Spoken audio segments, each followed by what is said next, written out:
संभाजी ब्रिगेडच्या बांडगुळानो तुम्ही मला सांगण्याची अजिबात आवश्यकता नाही। बिरोबा माझा देव आहे। तुम्ही चोंबड्यानं कधी बिरोबाच्या पाया पडलाय का? बिरोबाचं मंदिर तुम्हाला माहित आहे का? जातीवाद करण्याशिवाय समाजामध्ये तेढ निर्माण करण्याशिवाय तुमच्या संघटनेचा अजेंडा काय आहे? एक 5 मिनिटं तुम्ही अजेंडा सांगा महाराष्ट्राच्या समोर। संभाजी ब्रिगेडचा अमुक अमुक अजेंडा आहे। जातीत भांडणं लावणं, जातीमध्ये तेढ निर्माण करणं, समाज मध्ये वातावरण खराब करणं, याच्या पलीकडे तुमचा अजेंडा काय आहे? या संभाजी महाराजांच्या नावानं तुम्ही संघटना चालवता, लाजा वाटायला पाहिजे तुम्हाला की औरंगजेबाच्या कबरीच्या बाबतीमध्ये आमचा काही आक्षेप नाही अशी तुम्ही स्टेटमेंट करता। तुम्ही मला सल्ले देऊ नका। मी आणि बिरोबा आम्ही दोघं बघून घेऊ। तुम्ही चोंबडेपणा करायची अजिबात आवश्यकता नाही आणि तुम्हाला मी पुरून उरलोय। जय जिजाऊ, जय शिवराय, जय मल्हार। आज महाराष्ट्र विधानसभेचे सदस्य गोपीचंद पडळकर यांनी संभाजी ब्रिगेडला प्रश्न विचारलेला आहे की संभाजी ब्रिगेडचा अजेंडा काय, संभाजी ब्रिगेडची ध्येय धोरणं काय।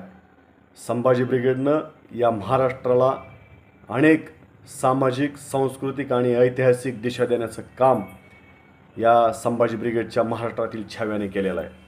कदाचित हे गोपीचंद पडळकरांना माहीत नसेल किंवा ते जाणून बुजून त्याकडे दुर्लक्ष करत असतील। संभाजी ब्रिगेडचा अजेंडा काय विचारणाऱ्या गोपीचंद पडळकरांना हा संभाजी ब्रिगेडचा कार्यकर्ता सांगतोय, धनगर समाजाला एसटीतलं आरक्षण मिळावं हा संभाजी ब्रिगेडचा अजेंडा आहे। या अजेंड्याशी गोपीचंद पडळकर सहमत आहेत का हे पहिल्यांदा त्यांनी जाहीर करावं आणि जर सहमत असतील तर आत्ता त्यांनी सरकारला या प्रश्नावरती धारेवर धरावं असा हा संभाजी ब्रिगेडच्या कार्यकर्त्याचा प्रश्न आहे। संभाजी ब्रिगेडचा अजेंडा या महाराष्ट्रातील 18 पगड जाती 12 बलुतेदारांना एक संध बांधणं, एका वज्रमुठीमध्ये त्यांना एका दिशेनं घेऊन जाणं हा संभाजी ब्रिगेडचा अजेंडा आहे।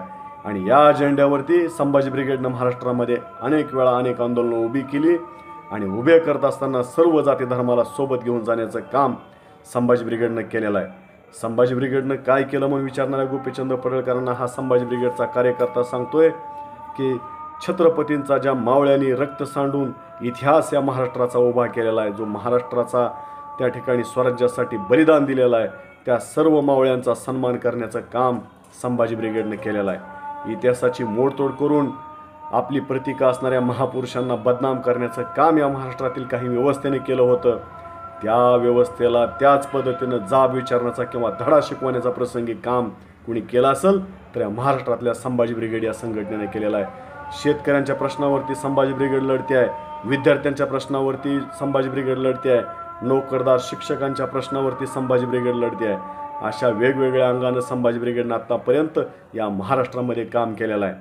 आणि माझं पुन्हा एकदा गोपीचंद पडळकरांना चॅलेंज आहे की संभाजी ब्रिगेडचा अजेंडा धनगर समाजाला एसटीतलं आरक्षण मिळावं म्हणून त्या ठिकाणी संभाजी ब्रिगेडची मागणी आणि काम करते आहे।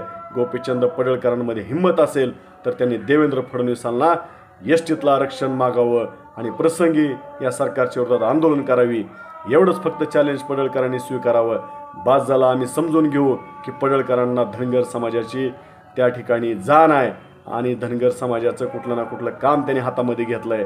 परंतु पडळकर हे तुम्ही फक्त राजकारणाचे पायपोशे झालेला आहात, त्यामुळं तुमच्या अशा वागण्यानं धनगर समाजाचं सुद्धा प्रचंड मोठं नुकसान होतं आहे। ही गोष्ट तुम्ही लक्षात घ्या।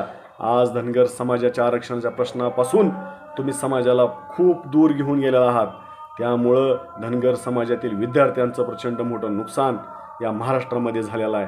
म्हणून माझं पडळकरांना पुन्हा एकदा चॅलेंज आहे की संभाजी ब्रिगेडचा अजेंडा धनगर समाजाला एसटीतलं आरक्षण मिळावं हा आहे। तुम्ही त्यामध्ये सहमत असाल तर आजपासून रस्त्यावरती उतरा, एवढंच आम्ही या निमित्तानं सांगतो। जय जिजाऊ, जय शिवराय, जय मल्हार।